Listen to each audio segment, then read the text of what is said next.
relationship. And that this came as a consequence of the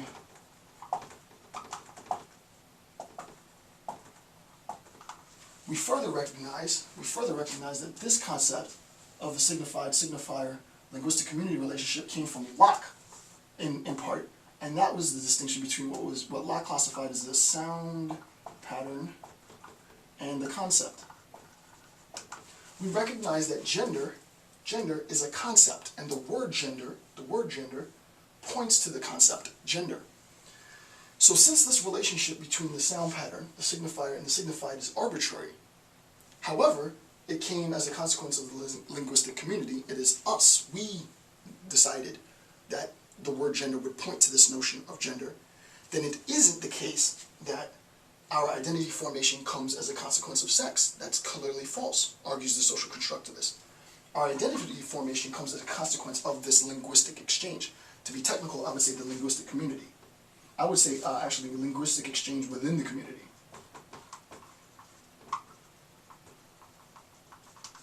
So that identity formation comes as a linguistic exchange within the community, and it is we, the community, that assign identity, and this then doesn't necessarily become arbitrary. I wouldn't say it becomes arbitrary, but it becomes flexible.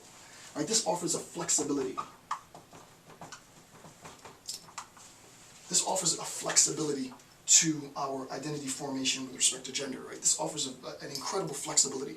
And the super technical question you can ask, and if I'm doing my job right, you'll understand this. The question was, how is it, or the question could be, you can imagine this would be like a midterm question or a final exam question in a class on gender.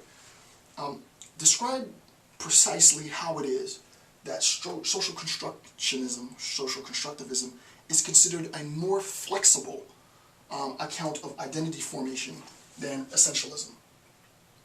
Well, the flexibility comes precisely from this structuralist concept, that there's a structuralist, and I'm sure someone has identified this, I know I'm not the first person to say this, but there is a structuralist undertone to the discourse of social constructivism, right?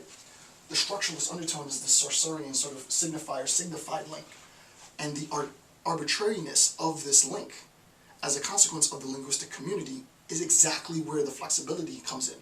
Because it's we, the community, that link the signifier to the signified, right? It's not me. No one individual, and I've already discussed this in my lecture on Saussure, no one individual transforms the sign, right? No one individual has the power to transform the sign. As a linguistic community, however, we can transform the sign. Since the concept of gender is an aspect of the sign, gender as word, gender as concept, then that structure, this sign, this symbol, gender, is socially constructed, and the flexibility of how we make sense of what it means to be a man or what it means to be a woman has an ability to adapt over time. What in the world does that mean? Here's an example.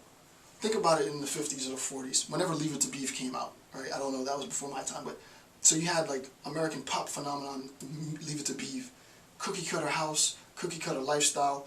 Dad goes out to work, mom stays at home.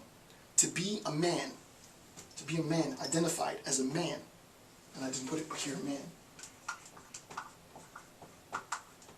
To be identified a man in that era meant that you went out and you were the breadwinner. So that being a man socially was almost inextricably linked to your ability to make money and provide for your family. Being a woman in that time, and I'm generalizing here, but just so that you have an example, being a woman at that time was inextricably bound to mutual concepts that you were a homemaker, you were a mother, of course, you provided for the kids, you were a nurturer, blah blah blah blah blah.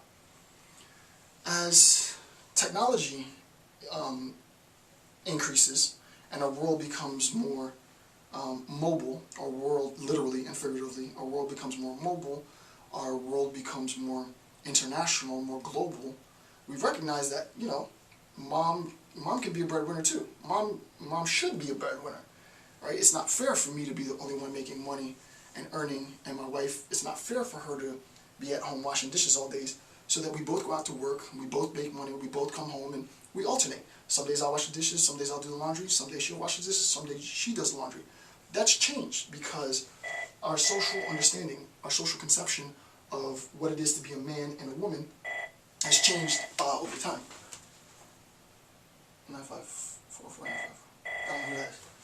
So our understanding of what it is to be a man or a woman has changed over time. This is a perfect example of how linguistic exchange within the community contributes to the flexibility within identity formation, right? And I know what I'm saying. If this is the first time you've seen it, this might be completely alien. But just think about the appeal that this has, right? This is very appealing in relation to this concept because this is just so fixed and rigid, right? And the flexibility really comes as a consequence of structuralist accounts, I would argue.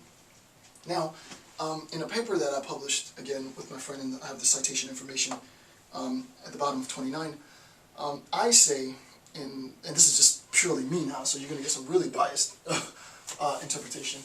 I say that within queer theory, I know race theory pretty well, and I'll discuss race theory later in this very long multi-part series of, I think we're like 7 or 8 hours into the lecture now, but I'm going to talk about the idea, and I talk about the idea of passing in race theory, and the idea basically is, if you're mulatto and your skin is light enough and your eyes are fair and your hair is light enough, you can pass for being white, and there are normative advantages that you get for being able to pass. And I use that concept along with a very good friend of mine, Chioki Ayenson, to construct an account that says even this is problematic, right? Because a lot of queer theorists believe that, listen, social constructivism is the bee's knees, right? I hate that phrase, but it's the only phrase I have. It's the best thing. It's the prevailing paradigm within queer theory. It's like, this is really, really good, and this is in opposition to this.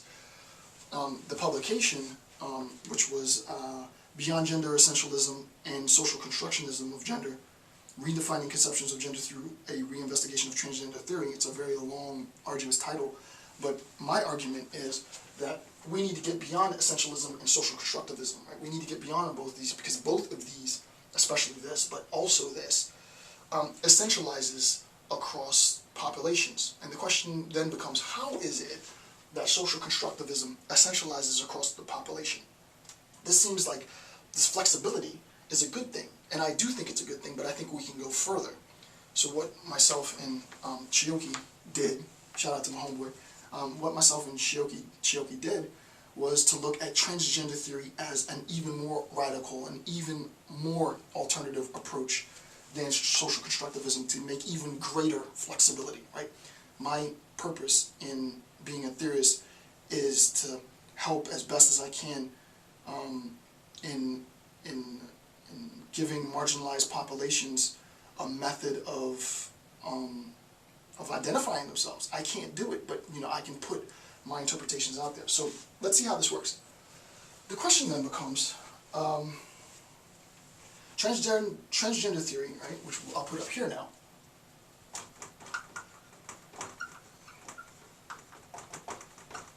Right? Transgender theory challenges both the essentialist view and the social constructivist view.